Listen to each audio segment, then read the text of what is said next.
Hi, beautiful collective. So, the message I have for you all today is a bit quantum. So, this message will only be for those of you who have stepped out of the confines of your own mind, who have stepped beyond your mind's boundaries, or it might be a bit difficult to conceptualize. But you're welcome to stay and listen regardless. You might get lost in the sauce unless you have mastered stepping out of the boundaries of your mind. So, this is from another one of my Reddit rambles.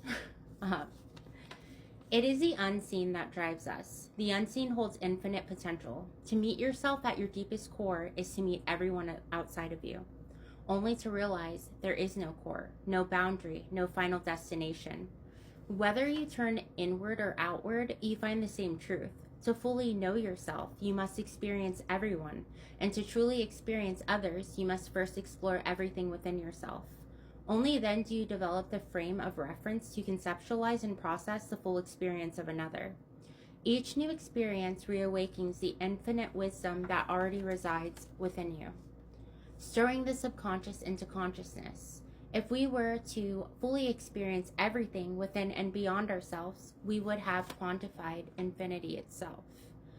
But how do you quantify something without beginning or end? Infinity has no edge, just as nothingness has no edge. If both infinity and nothingness share this quality, are they opposites or the same? Everything cannot exist without nothing. Therefore, they are neither opposites nor counterparts. They exist simultaneously, interchangeably, both yet neither. There is no single answer, no single truth, because the only absolute is duality. The recognition of everything only holds meaning if nothing is equally recognized. But by naming nothingness, it becomes something. One concept cannot exist without its counterpart, without contrast. Perception ceases to exist. If infinite possibilities exist, then one of those possibilities is that infinity itself is finite.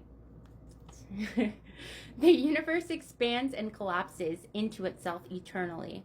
Existence constantly unfolding at the meeting point of infinity and finality.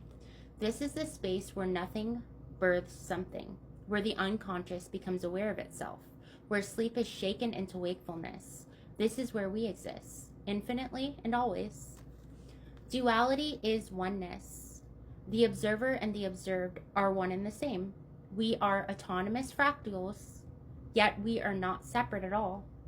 We are directly connected to, shaped by, and a part of the singular entity we call everything and nothing. Consciousness and unconsciousness are all that exists. The two are one and one is two. The answer to every question is the recognition of dual potential. This is why most quantum questions, such as the meaning of life, have no answer. You cannot quantify the unquantifiable or fully observe something that has no beginning or end. You would be zooming out and in forever. But we can conceptualize, and that's all this really is. Life is a concept born from consciousness becoming aware of itself. We are a thought, an imagining, reality mirroring itself endlessly. Consciousness gazing both at and away from itself for eternity. This is how I understand existence. It is a truth that has always lived within me, one I have spent years remembering and awakening to. It is a truth embedded within the collective consciousness, where past, present, future exists and unfolds simultaneously. Many have the ability to access these infinite truths, but they must first believe wholly and undeniably that they can.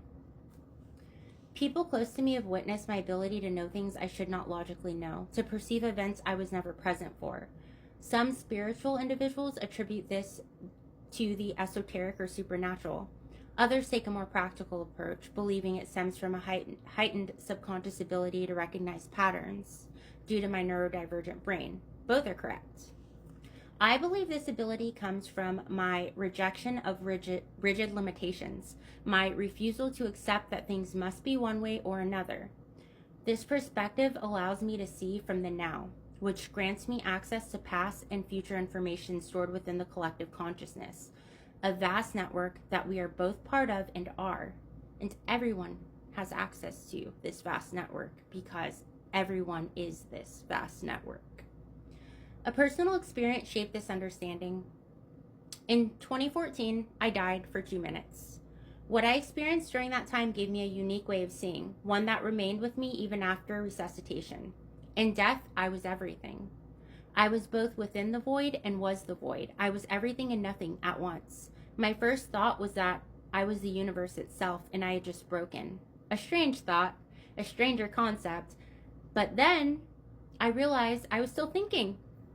I was still consciousness within unconsciousness. I was the darkness and existed in the darkness simultaneously, with no separation between the two. I was both the observer and the observation. The only sensation was all-encompassing peace and stillness, because I was the peace and stillness. Everything existed as nothing.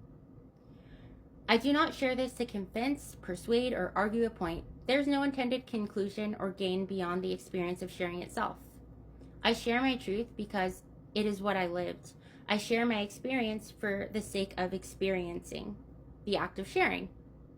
We are seekers by design. The more we come to understand ourselves, the more we understand everything.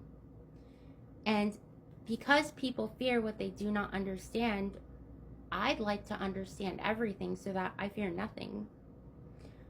Another interesting thing is, so I do really think in a very dual way. It's hard for me to look at one thing without also looking at all of its other faces, like a cube. That's how I kind of, with any concept, situation, any person I meet, I like to look at all of the angles, all of the potentials. That's a better way to word that. I like looking at as many potentials that I can conceptualize.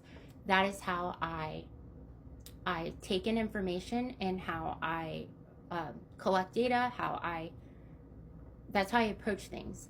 And so something, esoteric is that I am a direct cusp Cancer Leo. So I am both a water sign and a fire sign. And that is the cusp of oscillation. So even my sign, my astrological sign, is dual. Isn't that interesting? And the cusp of oscillation is oscillating. And I think like that too. I like to look at everything from a dual perspective, and it's really helped me see. So thank you for listening. And I just want to thank you guys for being open to my experience, and for anyone who has shared their experience with me, because I'm open and receptive to all of the experiences. I want to connect. I want to understand. That's my goal here. But anyhow, I just wanted to say that I'm sending you all infinite pulls of love, and I hope you all have a wonderful rest of your day. Bye.